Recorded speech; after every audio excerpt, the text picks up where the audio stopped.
Hi, my name is Karen Grisel. This is my second class I'm taking through post-university.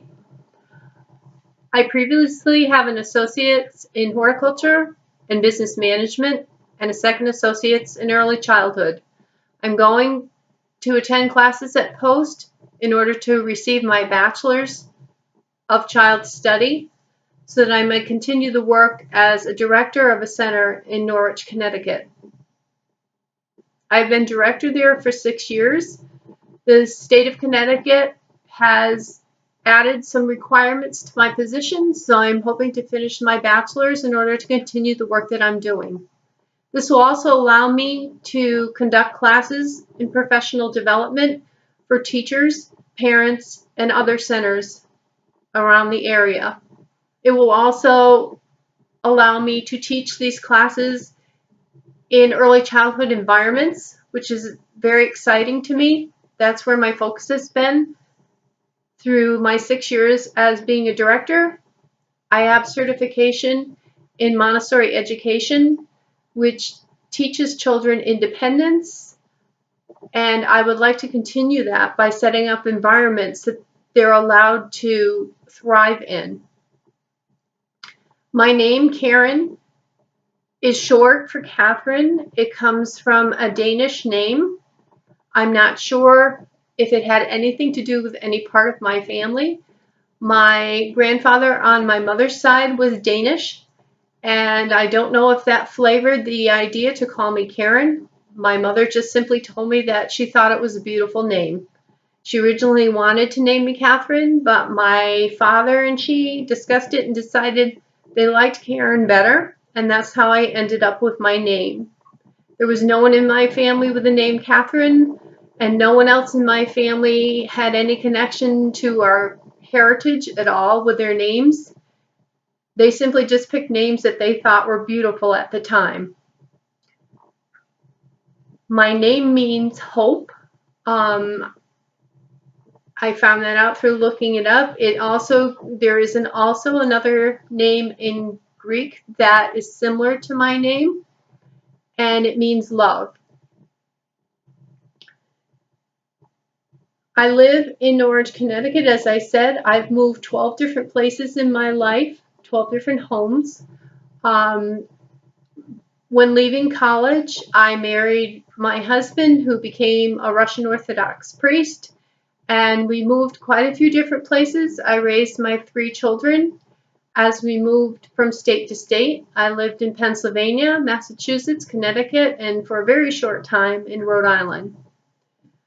I'm sure that the experiences that I had flavored my culture as well. Growing up, I lived in a very middle-class family, very normal American New England family.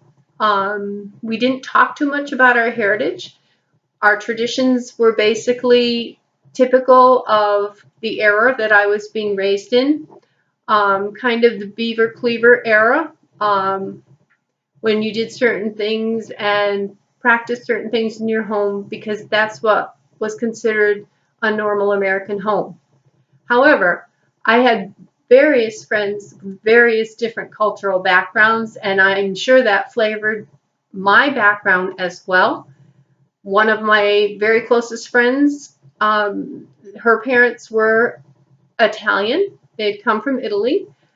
Another close friend, her parents were Polish.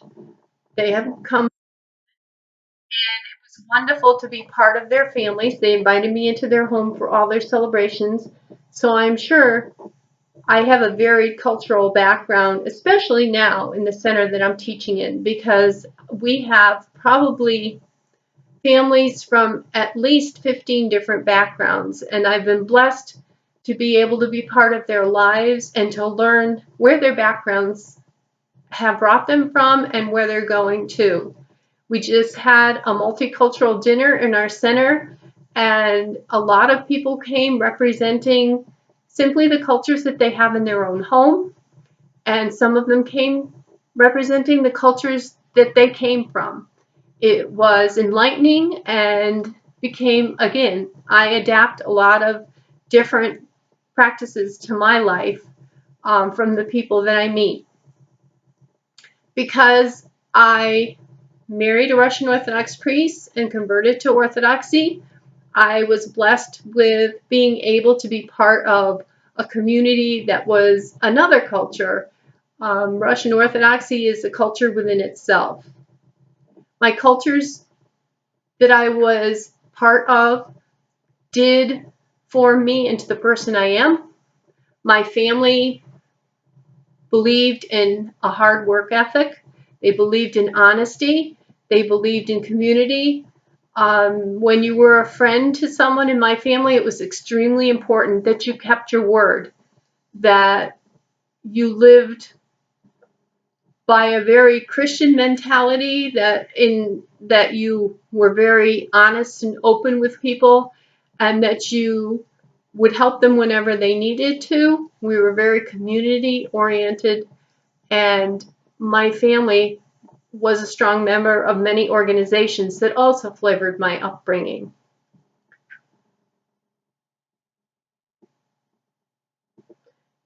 I know you asked the question of what cultural background or group I belong to. The list is long. As I said, I belong to the Russian Orthodox Church. I belong to a large teaching community that has a culture of its own. I belong to many groups across the state of Connecticut. I sing in an a cappella group, which is flavored with many different traditions and cultures as well.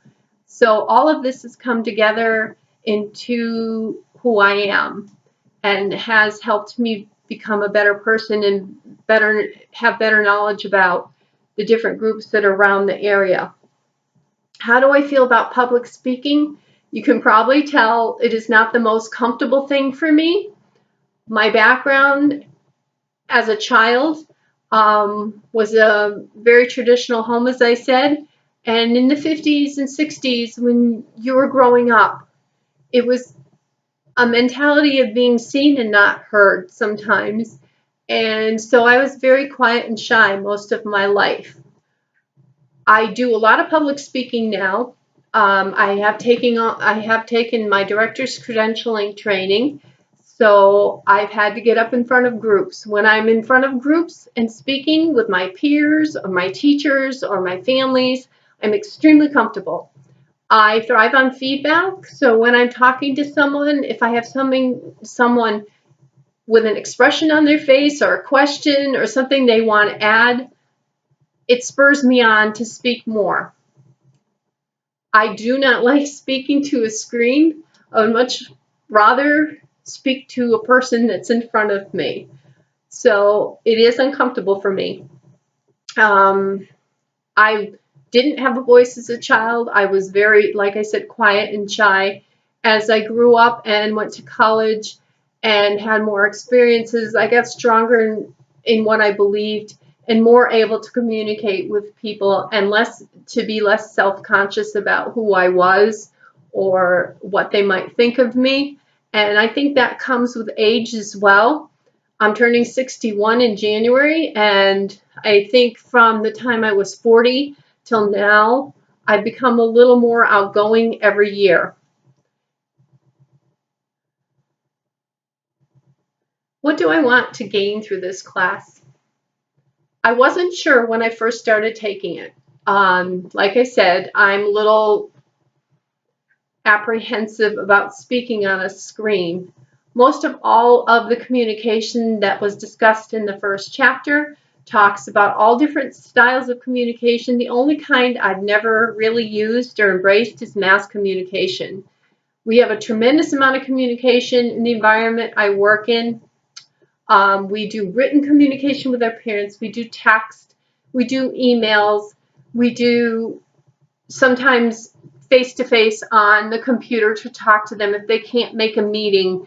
We've done a lot of things like that with our families, and it's used all the time.